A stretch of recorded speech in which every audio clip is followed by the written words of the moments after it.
హే friends, ఇంతకుముందే ఇన్‌స్టాగ్రామ్‌లో మొత్తం నేపాల్ గురించి బాగా వత్తుంది. అయితే ఏమైందంటే, అక్కడ ఏదో కరప్షన్ గురించి లొల్లిలు జరుగుతున్నాయన్నట్టు. సో, ప్రైమ్ మినిస్టర్ హెలికాప్టర్‌లో పారిపోయిండట. ఐ మీన్ గవర్నమెంట్ అఫీషియల్స్ ఎవలోనో అందరూ పారిపోతుర్రట. సో, అదే వస్తున్నాయన్నట్టు.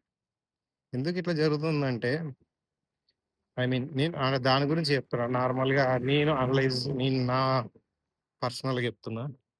సో, ఎందుకేమైతుందంటే, ప్రజలకు ఖర్చు పెట్టకుండా వీళ్ళే జాబ్స్ ఇవ్వకుండా, జాబ్ నోటిఫికేషన్స్ ఇవ్వకుండా, సో, అన్నీ కరప్టెడ్‌గా చేసుకుంటా, వాళ్ళే దోచుకొని, తింటూ వాళ్ళ సంపదను ఉంచుకుంటూ, వాళ్ళ తరతరాలు తిన్నా గూడా తరగని ఆస్తిని చేసుకొని, సో, అట్లా తయారు చేత్తుర్రు.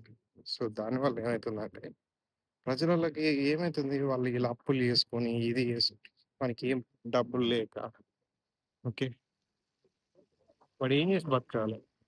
సో, ప్రతీది గూడా అవినీతి. వాడేం పని జే గవర్నమెంట్ హాస్పిటల్‌లకు ఇయన్నీ చేద్దామన్నా గూడా మనకు డబ్బులు ఇయ్యకపోతే ఆ పనే గాదు.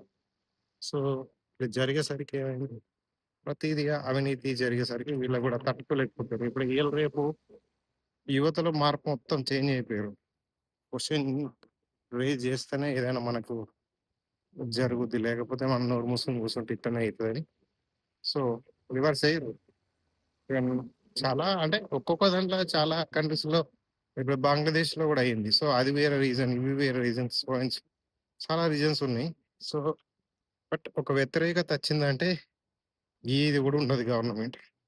సో, అది అప్పటికి కొంచెం మంచిగా అయ్యిర్రి పనులు.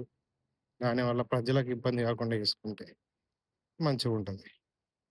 కానీ ప్రజలనే ఇంకా దోసుకొని వాళ్ళు ప్రజలకు గూడా కొంచెం ఏదో ఒకటి చేస్తానన్న వాళ్ళు ఏదో ఒకటి మిగతాది తప్పించి ఇట్లనే చేసుకుంటా పోతే ఏది గాదు. సో, తిరుగుబాటు స్టార్ట్ అయితే ఎటు కాకుండా పోతుంది. సో, ఇదే ప్రాబ్లమ్. మళ్ళీ ఇంకోటి, ఈ తిరుగుబాటు జరిగినా గూడా లాస్ అయ్యేది ప్రజలే. సో, ఏమన్నా గవర్నమెంట్ డౌన్ అయిపోతది. మళ్ళా కొత్త గవర్నమెంట్ ఫార్మ్ జేయాలి. అవన్నీ జేయాలంటే మొత్తం అప్పుడేందంటే ఆ జీడీపీ డౌన్ అయిపోతది కంట్రీది. ఎవడు ఇన్వెస్ట్ చేయడానికి రాడు. ఉన్నోళ్ళందరూ పోతారు. సో, అది బాగా ఎఫెక్ట్ అయితది. సో, దానివల్ల చాలా ఫైనాన్షియల్‌గా గవర్నమెంట్ అనేది దెబ్బతింటదన్నమాట. గవర్నమెంట్స్ అనే కాదు. ఇప్పుడు ఇట్లా చేయడం వల్ల ప్రైవేట్ కంపెనీస్ అనేవి బాగా అడ్వాంటేజ్ తీసుకుంటాయన్నమాట. ఇష్టం ఉన్నట్టు వారు రేట్లు పెంచేసుడు, నిత్య అవసరాల వస్తువులు చాలా ఉంటాయన్నమాట.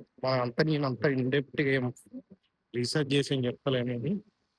నాకు అనిపించి చెప్తున్నానన్నట్టు.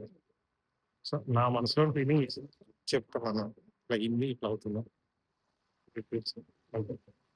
అంటే ఇంత పెద్ద అనలైజ్ చేయను. నాకు అవసరం కూడా లేదు. ఎందుకంటే మనం వీటి గురించి చేసుకుంటాం. టాపిక్‌లు చేసాను సినిమాలో వీడియో ఎడిటింగ్ చేయాలని చెప్పి.